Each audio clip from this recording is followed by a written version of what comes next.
आइए जानते हैं कपालभाति प्राणायाम को।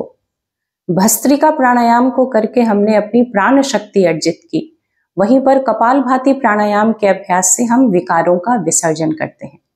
कपालभाति एक शोधन क्रिया है, षटकर्म में एक क्रिया है कपालभाति, जिसको कि प्राणायाम में भी रखा गया है। तो किसी भी एक आसन में बैठते हैं। मैंने यहाँ पर सिद्धासन लगाया है, आप जिसमें भी कंफर्टेबल हैं किसी एक आसन में बैठ के मेरुदंड हमारी सीधी रहेगी।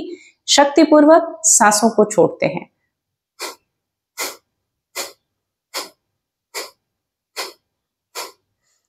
श्वास बाहर जा रही है, पेट अंदर जा रहा है। कपालभाति की भी 3 गति होती है, तीव्र गति, मध्यम गति और धीमी गति। जो स्वस्थ हैं, युवा हैं, तीव्र गति से कर सकते हैं। जिन्हें हार्ट की प्रॉब्लम है, हाई बीपी की समस्या है, अल्सर कोलाइटिस जैसी समस्या है, तो धीमी गति या मध्यम गति से करेंगे। कई बार हार्ट की प्रॉब्लम में ऐसा मिथ्या है कि कपालभाति प्राणायाम के अभ्यास नहीं कर सकते हैं, लेकिन हार्ट की ब्लॉकेज भी अगर खुलती है तो कपालभाति प्राणायाम के माध्यम से ही खुलेंगी, धीमी गति से करते हैं। स्किन के लिए बहुत ही अच्छा है, चेहरे पे झाइयां आ जाती हैं उनके लिए बहुत अच्छा है। शरीर में गिल्टी है, गांठें हैं, वात पित्त कफ तीनों दोषों का सम होता है। डायबिटीज के लिए बहुत ही उपयोगी है, पैनक्रियाज एक्टिवेट होते हैं। और आइए जानते हैं कपालभाति का अर्थ क्या है। कपाल यानी कि मस्तक, भाति यानी कि प्रकाश, आभा, ज्योति। तो कपालभाति प्राणायाम के करने से चेहरे पे, मस्तक पे चमक आती है, एक आभा आती है, अंदर से आनंद उत्पन्न होने लगता है। डिप्रेशन, एंजाइटी से भी पूरी तरह से मुक्ति मिल जाती है।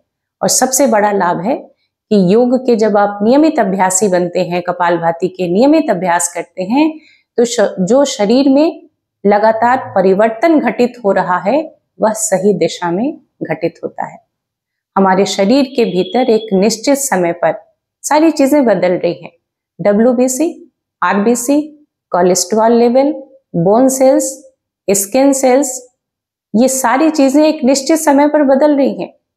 ये सारा परिवर्तन सही दिशा में हो, इसके लिए जरूरी है नियमित आप प्राणायाम के अभ्यास करें।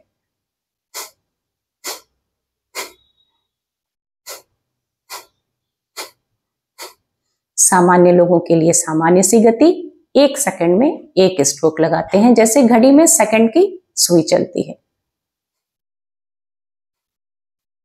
शोधन क्रिया है, शरीर की शुद्धि होती है।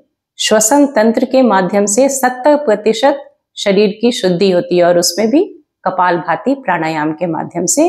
तो सभी के लिए अनिवार्य है। कंसंट्रेशन पावर बढ़ती है।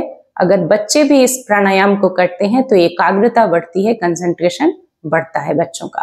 तो कपालभाति नियमित रूप से कम सामान्य लोगों को 15 मिनट इसके अभ्यास जरूर करने चाहिए। और अगर बड़ी बीमारी आप ठीक करना चाहते हैं तो 1 घंटे से 2 घंटे भी आप अभ्यास करते हैं तो कैंसर जैसी बीमारी से भी मुक्ति पा सकते हैं। और अगला प्राणायाम हम देखेंगे अगले वीडियो में, बाह्य प्राणायाम और उसकी सहायक क्रिया अग्निसार।